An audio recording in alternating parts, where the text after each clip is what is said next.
সকল শিক্ষার্থীকে স্বাগত জানিয়ে শুরু করছি ম্যাথ ক্লাস। আজকের ম্যাথ ক্লাসে একাদশ, দ্বাদশ এবং এইচএসসি পরীক্ষার্থীদের জন্য গুরুত্বপূর্ণ একটি অঙ্কের সমাধান দেব।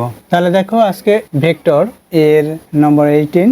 এখানে এ ভেক্টর ইকুয়াল মান দেওয়া আছে, বি ভেক্টর এবং সি ভেক্টর ইকুয়াল মান দেওয়া আছে। ভেক্টর তিনটি সমতলীয়, সেটা আমরা দেখাবো। তাহলে প্রথমে লিখতে হবে দেওয়া আছে এটা লেখা হলো।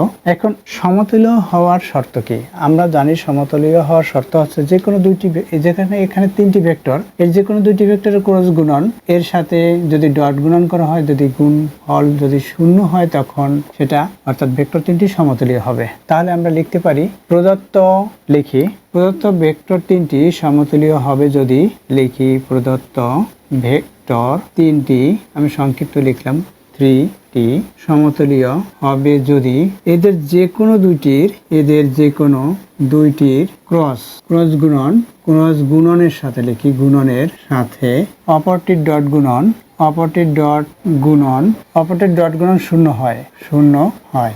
অতএব A vector cross B vector dot C vector equal দেই, মান বসিয়ে দেই। এ ভেক্টরের মান কি দেখো, এখানে 3, অর্থাৎ এই যে সাংখ্যিক সহগ এগুলো আমরা লিখি সাধারণত 3, এরপর হচ্ছে -2 1, এরপর হচ্ছে দেখো বি ভেক্টরের মান কি, এখানে 1 -3 5, সি ভেক্টরের মান বসাই 2 1 -4।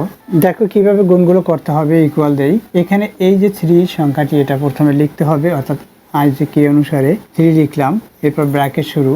এখানে এই যে 3 বরাবর, 3 যে ভুক্তিটি, এই ভুক্তি বরাবর এখানে রো এবং কলাম বাদ যাবে, এগুলো আড়াআড়ি ভাবে গুণ লিখতে হবে। অর্থাৎ এটার সাথে এটা গুণ করি, প্রথমে মাইনাস, এই মাইনাস মানের সাথে মাইনাস গুণ করলে প্লাস হবে, এখানে 12 হবে। এটার সাথে এটা গুণ করি, দেখো এখানে প্লাস, এখানে প্লাস, প্লাস হয়, কিন্তু এখানে সূত্রের মাইনাস বুঝে এখানে প্লাসের সাথে মাইনাস গুণ করে মাইনাস হয়। এখানে 1 দিয়ে 5 কে গুণ করি, 5 হলো। এরপরেরটি দেখো, পরেরটি হচ্ছে -2, কিন্তু এখানে এই যে -2 লিখেছি, অর্থাৎ এটা হচ্ছে A11, এরপরেরটা হচ্ছে A12, এই অর্থাৎ প্রথম ভুক্তি, সারিটির প্রথম ভুক্তি, দ্বিতীয় ভুক্তি, তৃতীয় ভুক্তি 1 3। এখানে 1 2, 1 এর সাথে 2 প্লাস করলে 3 হবে, অর্থাৎ বিজোড় সংখ্যা, তাই এটা মাইনাস হবে, তাই এখানে সূত্রে মাইনাস ধরলাম। আর এখানে দেখো মাইনাস আছে, মাইনাসের সাথে মাইনাস গুণ করলে প্লাস হবে। এরপর কি, এখানে এই যে 2 -2 বরাবর কলাম এবং রো বাদ, তাহলে থাকবে এখানে এটার সাথে এটা গুণ, তাহলে এখানে সাইন গুণ হবে। প্রথমে 1 এর এখানে সাইন হচ্ছে প্লাস, এটা মাইনাস, প্লাসের মাইনাস, 1 দিয়ে 4 কে গুণ করি 4 হবে।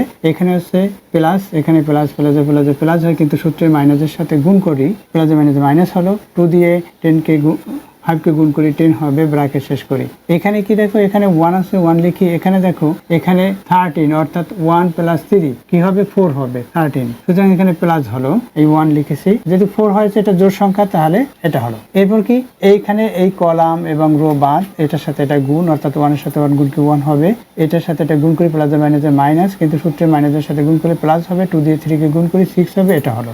এখন আমরা এটা হিসাব করব কত হয়। দেখো আমরা হিসাব করি কত হয়। এখানে 3 আছে, এখানে এই 12 থেকে 5 মাইনাস, অর্থাৎ 7 এর সাথে 3 গুণ করি, 21 হবে, এটা প্লাস হলো।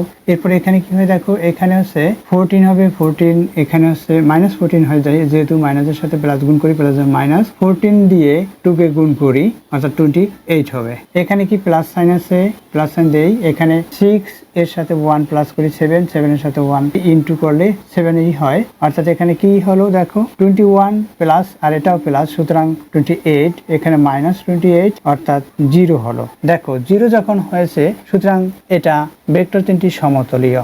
তাহলে লিখতে পারি অতএব ভেক্টর তিনটি